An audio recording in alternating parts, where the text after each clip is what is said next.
Welcome to Crystal Clearings. I'm Stephanie Michelle.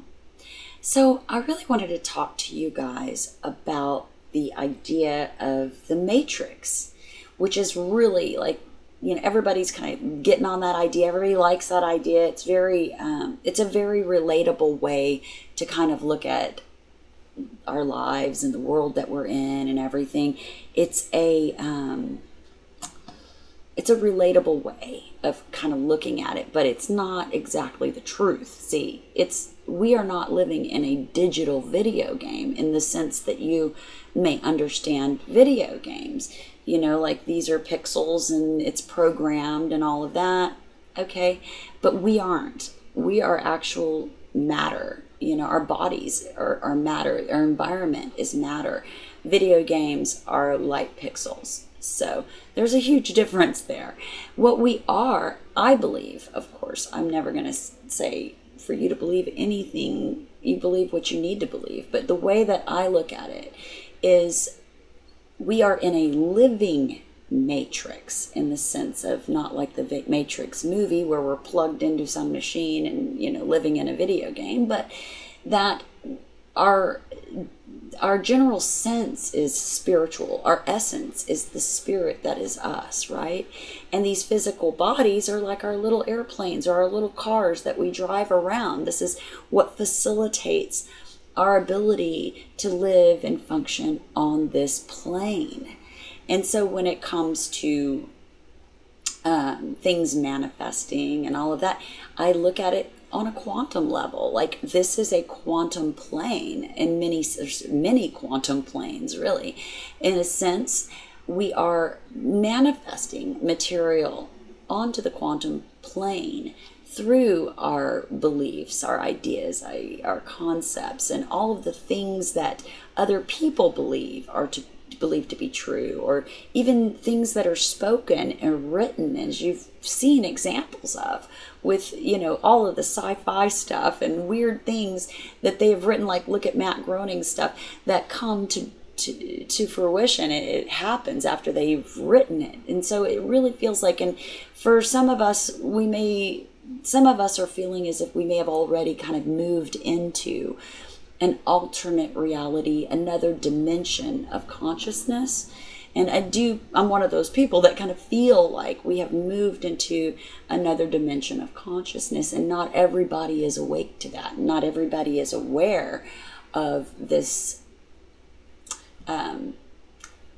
new reality, if you will. It's not really a different reality, but we are understanding and functioning on a higher conscious level. It's something that I don't think that we've really done in many years. I do think maybe historically it may have happened, and maybe it comes in waves, and maybe there's something astrological that's kind of tied to it. I mean, of course there is, and with the age of Aquarius and all of the things that are happening astrologically at the moment certainly explain it. So, when it comes to this, I feel like there's this evolution happening at the moment. And a lot of people are still very much stuck in the sense or the idea that things are like they were, and they aren't, and they have changed. And there are things happening in this world that you have never even imagined possible, but they're possible and they're happening, and it's scary. And the more people that are aware of the reality that we're really in, the better off we're going to be as a human race. And we need to be protecting ourselves against this, I'm just going to call it malevolent energy. And I've got my own ideas. I've got lots of ideas, and I'm always of two minds. I'm a Cancer and a Capricorn, and they both are they're like this all the time. They're like, well, I think this, and the other one's like, well, I think that. And so that's me. I'm over here going, well, there's this, but then there's that. And so, I'm always of two minds when it comes to this. So I've got lots of ideas and possibilities as to explanation for this, but explanation really isn't necessary. What's necessary is becoming aware and becoming connected and becoming resonant with the people around you, and creating that web of connections that we need as a human race in order to come together in the ways that we're going to need to fight back totalitarianism, authoritarianism, all of this government overreach and things that are happening right now all over the world. It's scary. It's terrifying. We can't allow it to continue, and it stops when we say no.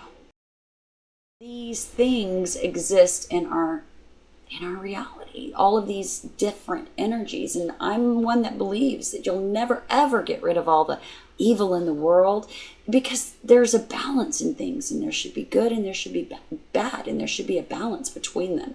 And I feel like right now, or at least most recently, we've experienced an imbalance where there's been an overpouring of this malevolent energy, and I think that's because so many people are unaware of their true nature, and they are allowing themselves to resonate because we're little tuning forks out there just resonating with whatever, and so they begin to resonate with this or that, and it may not necessarily be right. That's because they're not aware, they're not in touch, they're not connected.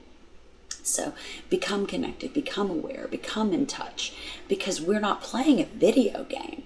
The idea that we're playing a video game, oh my God, you guys, I don't remember the guy, and I probably wouldn't call him out by name, but he was a YouTuber here. I was watching a video. I can't remember when he published this video, but he told everybody, live free.